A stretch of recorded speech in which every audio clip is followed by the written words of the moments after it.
Hi everyone, today we are going to learn The Monkey's Paw by W. W. Jacobs. The play is full of horror, mystery, suspense, superstitions. In this play, you will find a couple, Mr. White and Mrs. White, along with their only son Herbert, living in an isolated house on the outskirts of Fulham. In the beginning, you will find that Mr. White is all the time worried about the debt of £200 which he taken for getting the house. After some time, his friend Major Morris comes and he tells the story of a magical monkey's paw. This monkey's paw has the power to fulfill the three wishes of its possessor or the three different people. Unfortunately, Mr. White is the third person to possess or to wish from this monkey's paw, but the fulfillment of the wishes is so dangerous that ultimately the person thinks he should not have asked for the wishes, and the same with whites happens with the white couple.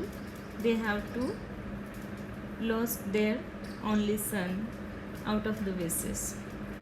Now about the author.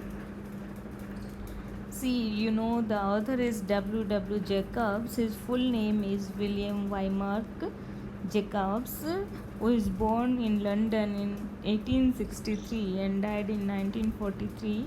He is a famous English author who wrote more than 150 short stories under his byline or anonymously.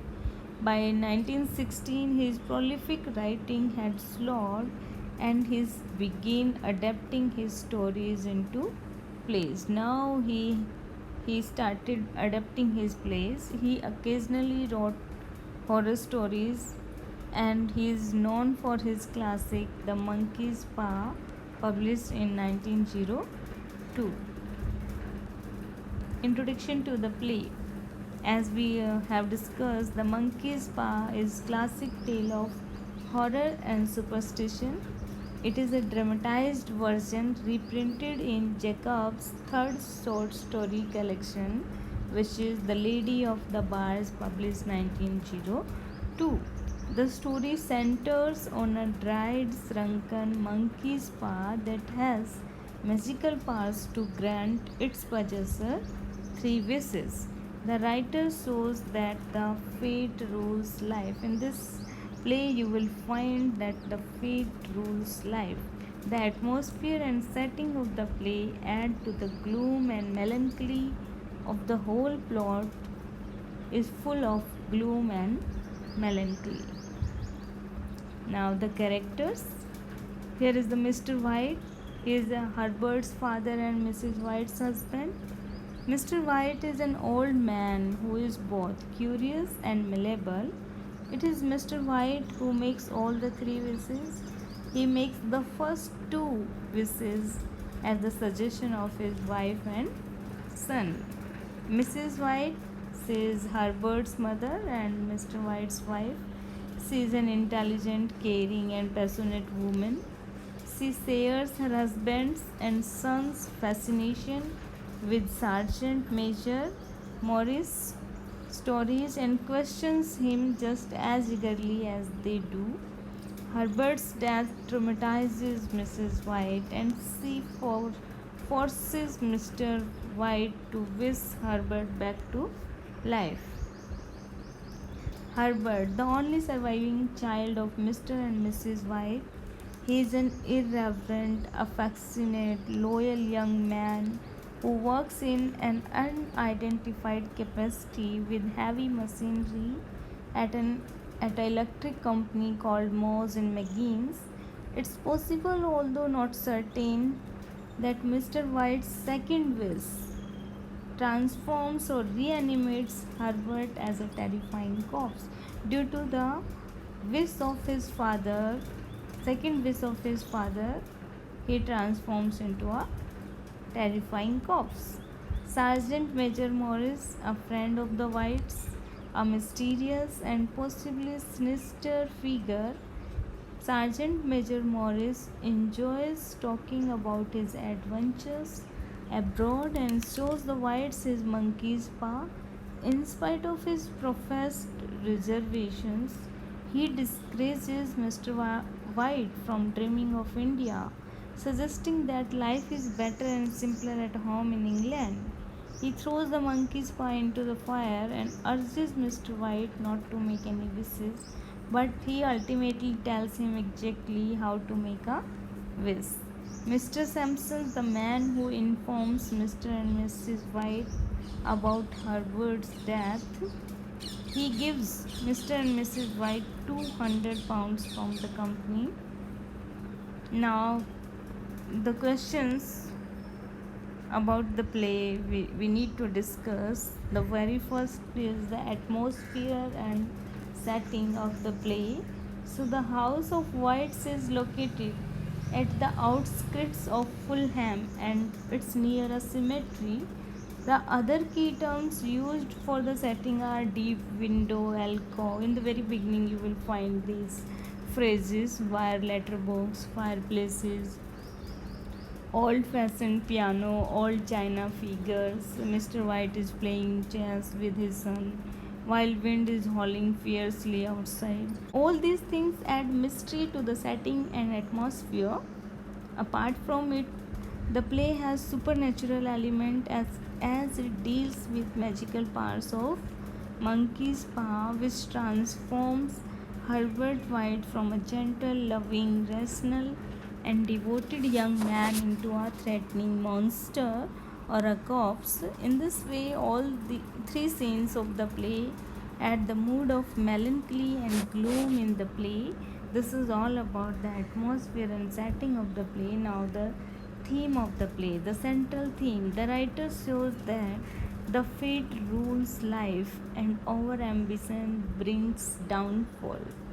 Out of White's over ambition, Mr. White uses the monkey's paw to whisk £200, and he got it at the cost of the death of his only son, which is quite unfortunate. The White's house is full of symbols of happy domesticity. A piano, knitting copper kettle, chessboard, means they possess everything of a happy house. A fireplace, breakfast table, but Sergeant Major Morris, a family friend, seasoned veteran, and word traveler, disrupts the tranquility, the peace, the happiness in the Whites' home with his stories of India and magic and warnings of evil.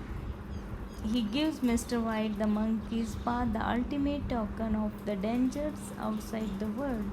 All this shows or it represents the exploitative mechanism of colonialism.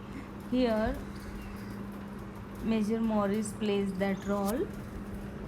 So, here about the use of language in the play. So, the playwright used expressions to visualize the play. For this, he has made a good use of allusions and uses punctuation very effectively with suitable diction.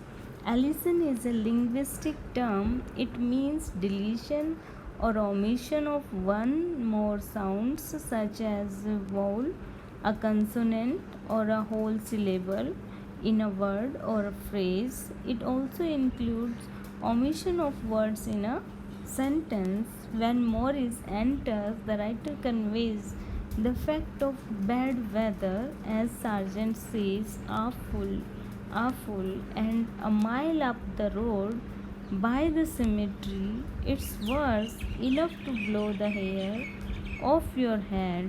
This shows how the suitable diction is used by the playwright to visualize the actual setting, actual atmosphere of the play.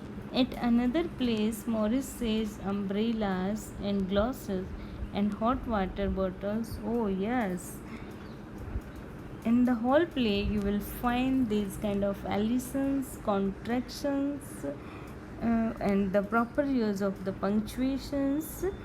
See, Herbert utters "oh you are," so here it's "you are," and it is a contracted form, a deepened dad. Herbert states Lord know why he has beaten you. Mrs. White pronounces come to the fire thee. Sergeant Morris articulates Ardship. Ardship is the soldier's lot. Sergeant Morris speaks. I said I would never, but seeing the short off and the trams go whizzing, Sergeant expresses, same as if it was hooked on. Mr. White mentions it's not wholesome, etc. This kind of examples you can find in the whole play, and that is these are written like this to give actual effect or the real effect, or we can say these are the spoken forms of dialogues which are written as it is to create a real effect, to visualize the play. This is all about the language of the play. Thanks.